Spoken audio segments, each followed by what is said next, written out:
Hi, I'm Leanne, and this is my review of the Harper Dolly. So we were given this a couple of years ago when we moved, and it's a really good dolly, and I want to show you the two functions. So first is your standard dolly function. This will hold up to 600 pounds. You can probably get we would get like 3 boxes on here maybe, depending on how tall they were. But this is what's cool. There's a pin here, and I'll show you up close.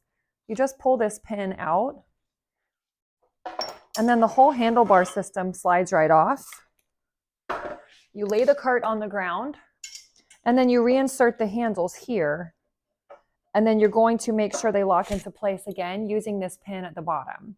So this is extremely helpful for items that are oddly shaped, maybe things that aren't in a box, heavy items that are difficult to move. The only thing I would change, I don't love that there's a pin that comes out. I wish it was all one piece because I get nervous that I'll lose this, but obviously I haven't. So yeah, this holds 700 pounds. This is a good product. We keep it in our garage, and it's definitely something that I can recommend with confidence.